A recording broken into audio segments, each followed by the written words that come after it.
Frank Beamer said yesterday, you know what, our number 2 quarterback's pretty good, he says, but there aren't any number 1s like ours. Here they come again on 3rd down. Vick back to throw, in trouble, running, gets to the 20, 25, 30, there he goes, folks, across the 40, down the left sidelines, big and open field, cuts back right to the 20, it's unbelievable, the 15 stops, jukes, dives, spinning, end zone, touchdown, Tech. Oh my goodness. It's the most unbelievable play you've ever seen. Hand him the Heisman, give it to him right now.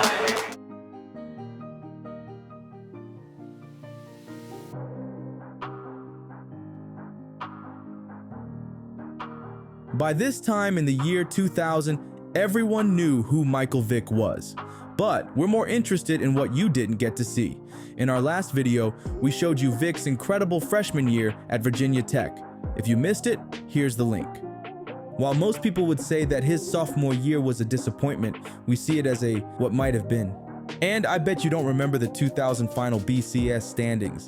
What a missed opportunity for excitement that was. Let's dive in. Now that the college football world knew Michael Vick, the preseason hype for his sophomore season was off the charts. Thanks to his performance in the national championship game against Florida State, the whole world wanted to see more of this incredible athlete. His accolades were many: College Football Player of the Year and numerous other awards. He even won an ESPY. Going into the 2000 season, Vick was the overwhelming favorite for the Heisman. The Hokies were set to kick off the 2000 season against Georgia Tech in a BCA Classic game at home with ESPN Game Day in attendance. Oh wait, remember this guy? Don't fudge your resumes, folks. The buzz and atmosphere pre-game was electric as Hokie fans couldn't wait to see Vick in year 2. In fact, this was the first time the iconic Enter Sandman was played during the Hokie entrance. These people are losing their mind. This is beautiful. Maybe there was something about the electricity in the stadium, because as the players came onto the field for kickoff, the skies opened up and dropped a torrential downpour seemingly out of nowhere. Fans were forced to shuffle under the stands because lightning and metal bleachers don't mix. The game was eventually canceled, and the storm was so bad that even Lee Corso's rental car was struck by lightning. And the last time I didn't pick him, lightning hit my car. And I said, this is a true story. And I said, I don't know what a Hokie is, but God is one of them. The Hokies opened the next week versus Akron, and Vick didn't disappoint. He accounted for 4 touchdowns, starting in the first quarter with this 16-yard run. And 8 from the 16. They bring blitz again. It's picked up. Vick. He's in. That's a touchdown. Touchdown, Michael Vick. 16 yards, and the Texans are on the board. Then, in the second quarter, Akron got to ride the Michael Vick experience with this 63-yard run. He breaks a tackle. Can anybody get him? He's cutting back against the grain. I think it's lights out. Michael Vick again takes it to the house. 63 yards for the touchdown. And this 59-yard pass. See 35 points here in the second quarter. Put together by these two teams. Wide open.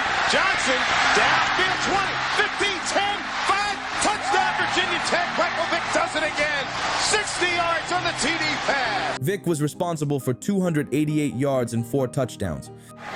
Vick looking for the tight end. Got a deep crossing pattern there. Touchdown to Andre Davis. 34 yards, and Michael Vick is having darn near a perfect day. As the Hokies put away Akron 52-23. In week 3, game 2 for the Hokies, Tech got off to such a big lead, 31-0, including 2 special teams touchdowns. Vick didn't have to do much as the Hokies cruised to a 45-28 win over East Carolina. If you look at Vick's Virginia Tech career, no other team was abused in 2 years quite like Rutgers. This year, Rutgers came to town, and again, Virginia Tech got off to a fast start. It was 35-0 by halftime. In fact, Vick himself outgained Rutgers in the first half. And Vick able to keep his balance. He's got open field. He's dangerous. 50 coming back against the grain. Big play for Michael Vick.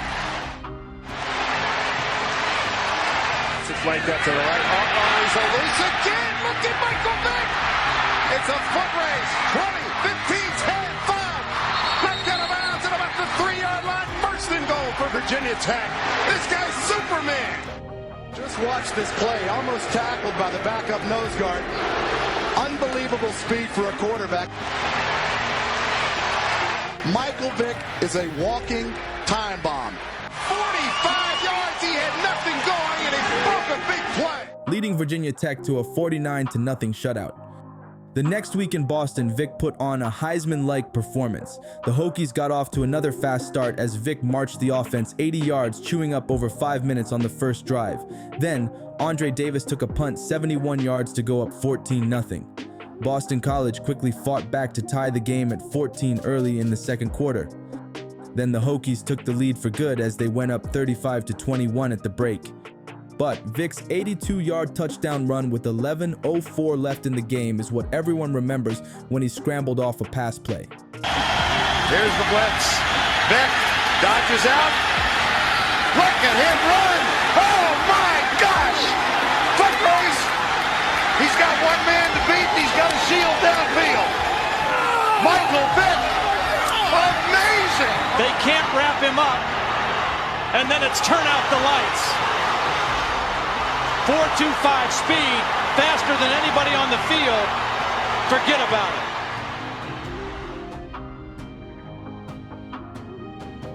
it. Against Temple, Vick and the Hokies rolled to a 21-0 lead, but Vick had 2 turnovers, a fumble, and a 65-yard pick six that let the Owls back into the game.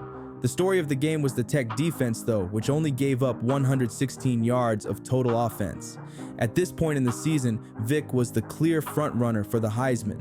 While his numbers weren't spectacular statistically, VT was winning games with ease, fueled by Vick's viral moments every single game. Next, West Virginia came to town. Tech would go down early, 14-7 at the half, but stormed back with 41 unanswered points, including passes of 72 and 64 yards, and go on to win 48-20. Virginia Tech, now ranked second in the country, traveled to Syracuse, historically a house of horrors for the Hokies, and it showed, as the Hokies got off to a sluggish start as Syracuse scored touchdowns on their first 2 possessions of the game, while the VT offense really couldn't do anything in the first half. Tech made some adjustments at the half and scored twice in the third to take a 15-14 lead going into the fourth quarter. Vick then sealed it with a routine 55-yard touchdown around the end, like what you see in Sandlot when the fastest kid takes the snap and runs to the edge. That certainly wouldn't be the last time that Vick made elite athletes look like peewees.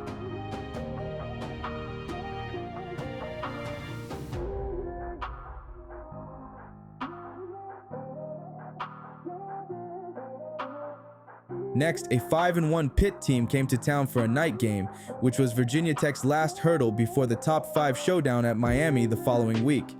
Unfortunately, this game would change the course of the season for both Virginia Tech and Vick. Lee Suggs led the offense with 164 yards rushing and 3 touchdowns, but Vick goes down with a high ankle sprain in the first half, and backup, Dave Meyer leads the offense down the field for a late field goal win. While Meyer and Suggs led the Hokies to a come-from-behind final seconds victory, all the talk was about Vick's health.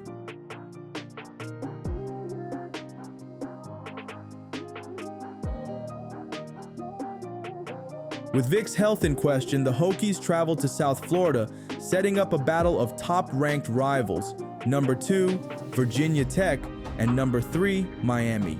Vick didn't start, and VT appeared shell-shocked against a loaded Miami team and a packed Orange Bowl as Miami exploded to a 21-0 early lead. Vick tries to come in, but it's obvious that he can't cut on his ankle and is promptly taken out after a few series. The Canes eventually take a 28-0 lead. The Hokies do fight back in the fourth, but it's not nearly enough and lose 44-21. What people forget about that game is that not only was Virginia Tech without a healthy Michael Vick, they were also without speedster Andre Davis.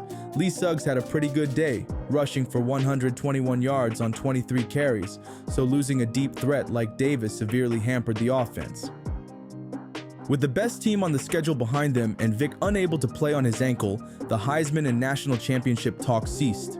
Vick sat out the next week at UCF, and VT used a heavy dose of Lee Suggs to win on the road, 44-21. Vick returned against rival UVA in what would turn out to be his final home game, a 42-21 win. Vick is obviously still hobbled, but uses his arm effectively as he goes 16 for 23 for 202 yards and a touchdown.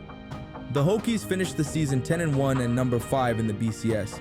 They were snubbed from the BCS Bowls as the Fiesta Bowl selected number 6 Oregon State, led by Ocho Cinco, Chad Johnson back then, and number 11 Notre Dame. There was certainly some snub controversy talk, but it was short-lived. Oregon State blew out an undeserving Notre Dame squad, with the most memorable moment being the Chad Johnson touchdown that wasn't a touchdown. The travesty, though, was that the world missed out on what would have probably been a great game between Virginia Tech and Oregon State. Man, if there was ever a perfect season for a playoff, the 2000 season would have been it. Check out this top 12 and their records. It would have been so much fun to see a healthy Michael Vick on neutral fields for a few more weeks in his college career. But it wasn't to be, as the Hokies ended the season in the Gator Bowl facing Woody Dantzler and number 16 Clemson in Vick's last college game. A week or two before the game, the NFL draft talk started and dominated the pregame media attention.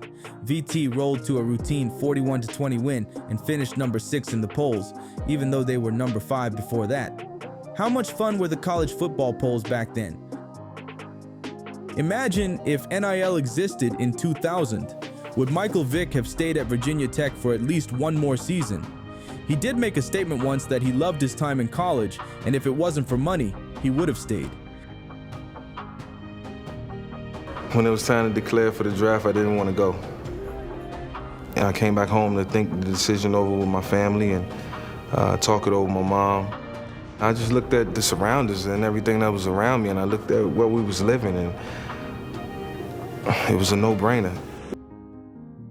His 2000 season left Virginia Tech fans feeling like what could have been. I mean, he really only lost one game that he started. The Virginia Tech 2001 team was pretty darn good too. They took the eventual national champion Miami to the wire and lost on a dropped 2-point conversion.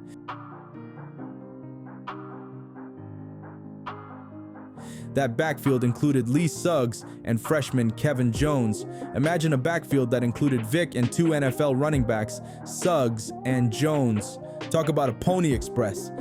But it didn't happen, and Hokie Nation can only dream. Here's Jones. He's got Eastlick in front of him. Tigers unwrap it. Missing tackles. Here comes Jones, still on his feet. He's got blockers. To the 20. 10. Inside the 5 for Kevin Jones. Michael Vick started his career with the Atlanta Falcons as the #1 pick in the NFL draft. Vick was certainly fun to watch in the NFL. Perhaps, though, it's another what could have been scenario if he'd taken his role more seriously and didn't have to miss time due to his legal troubles. Vick's on record as saying that he didn't really study his first few years and relied on pure athleticism. While still a game changer, Michael Vick is perhaps the greatest megastar that never was. For his efforts, he changed the quarterback position forever, and for those of us that were lucky enough to watch him before the rest of the world knew who he was, we'll never forget the real Michael Vick experience. To Vick's credit, though, he paid for his mistakes, apologized for his actions, and turned his life around, which is really more important than megastar status.